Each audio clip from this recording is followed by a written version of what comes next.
इउटुबाबोथ' बरबाद जाबाय, भिडिअबो बारा होला। सोरबा नाजादोंमोन गोबांनो बोरैहाय डेस्ट्रय खालामनो हागोन, बे इउटुबखौ डेस्ट्रय खालामबानो फोजोबनो हाबानो बे सोलिनो हाला, जेबो गैला सानदोंमोन। आं नैबे भिडिअखौ बुंनायनि मोनसे गेदेर रिजन दङ। गोबाङा खुगायाव इसोर होनो, नाथाय जेखियानो जाया होननांगौबो। मानसिया लाइफआव थांनानै थानो गोबां राहा दङ, जों बादुलाल' जानाङा, रोंनांगौ।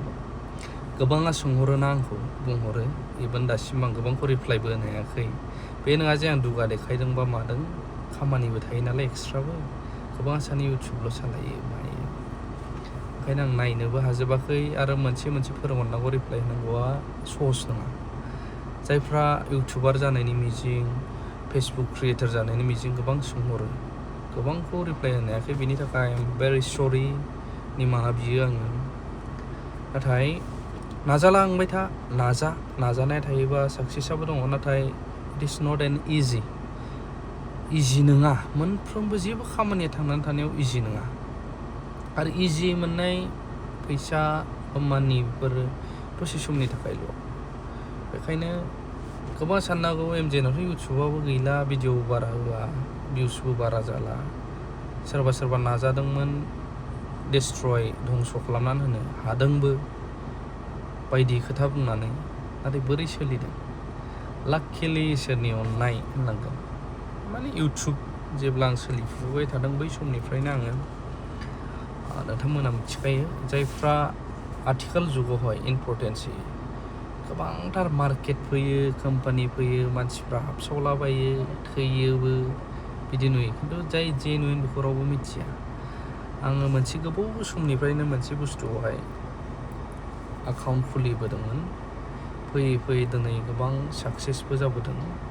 नोंथांमोना मिथिगोन, सेबिनि आन्डारावनो हक, सेबि ना, securities and exchange board of India, बिनि आन्डाराव गोबांथार बायदिसिना दङ, जाय जोंनि बेंकजों रिलेटेड, जायाव जेनुइन बुस्थुआ सोलियो।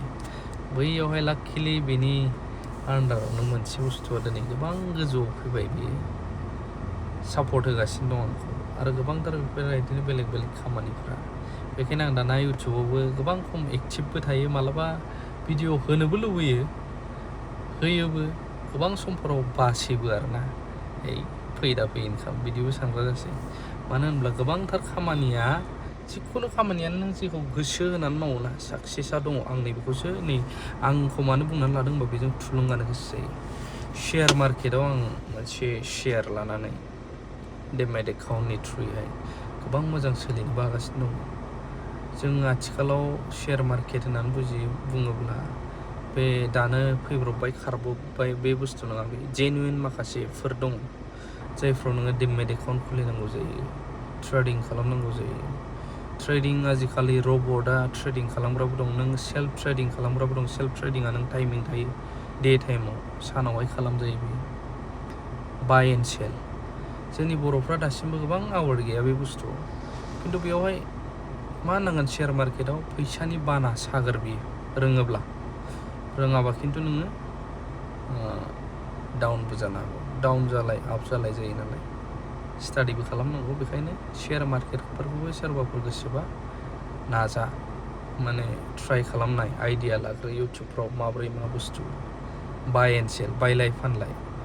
फर एग्जाम्पल आं बिदिन्थि बायदिनोसै, दिनैनि बेवहाय क'क्राझाराव आलुनि दामा 30 थाखा, उदालगुरियावहाय 35 थाखा जेनेबा। अब्ला नों क'क्राझाराव 30आव बायबाय, लोगो फानहरबाय, बासाव थिखांना हरबाय, नोङो उदालगुरिनि 35 थाखा प्राइसखौ मोनबाय। होमबा बेसेबां थाइबा लाब जाबाय। थिग नैबे टाइपनि आरो शेयार मार्केटआ, माला मा बबाव थाङो फात्ताखौ मोना। It's a genuine, around 100 years बारबाय, बहुद 100 years शेयार मार्केटआ। दा मोजां, इसोरनि अननायाव सोरबा इउटुबाव बरबाद खालामनो नाजादोंमोनबाबो, हादोंबाबो, माखासे माने सोलिगासिनो दं। ओंखायनो आं बुङो, जाय इउटुबारफोर जानो गोसो, सोंबाय थानो नांगौ दरखार गैया। आजिखालि इउटुबावनो फोरोंजोबो। इउटुबबो नाजा, गुबुन खामानि फरायग्राफ्रा फरायनायाव नाजा, नों जेराव मुखुब, जेराव गोसो गुदुं नाजा, अब्लानो साक्सेसआ जेरावबो दङ। जास्ट नोङो डेडिकेटेड जानांगोन। आं बेखौ गोबां साननांगौ बुजायदों, बुजायाखै आं बेखौ। आंनि एक्सपिरियेन्सखौ आं शेयार खालामबाय, मानो होनबा आं गोबांनि मेसेजखौ रिप्लाइ होजोबनो हायाखै नालाय। बेखायनो एक्सपिरियेन्सखौ नोङो जुदि गोसो गुदुंथारबा जेरावबो साक्सेसआ दं आरोना थांनानै थासान्दियाव। बेनोल' मालाया मा खामायदों मा खामायाखै दंनाय गैयै बेखौ कम्पेयार खालामलायनाङा गावजोंहाय, रुजुलायनाङा, रुजुफानाङा। नोंहा गैयाबा बेबायदि जाथारनांगौ बिदिबो नङा। जास्ट नाजानायाल' थानांगौ, मेगन सालायनाय थानाङा। मेगन सायोबाना मालायनिखौ खामायनाय मानाय मेगन सायोबा गावनो बांसिन गोथौसिनाव थाङो मानसिया। ओंखायनो मेगन सालायनायबो थानाङा, नैबेबो आरो मोनसे बुस्थुआ आंनि मोनदांबोनायाव। बाखि आप टु इउ, नोंथांमोना मा सानो? आंनि एक्सपिरियेन्सखौ आं एसेबाबो शेयार खालामबाय। आरो शेयार मार्केटनि एसे आइडिया लानोबा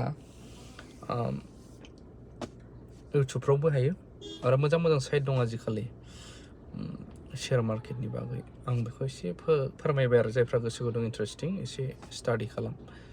आरो माबाफोर सोंनोबा एसे आंबो मालाबाफोर लोगो मोनोबा मायोबा खिथाहरनो हागोन। बेखिनियानो। लाभ इउ अल।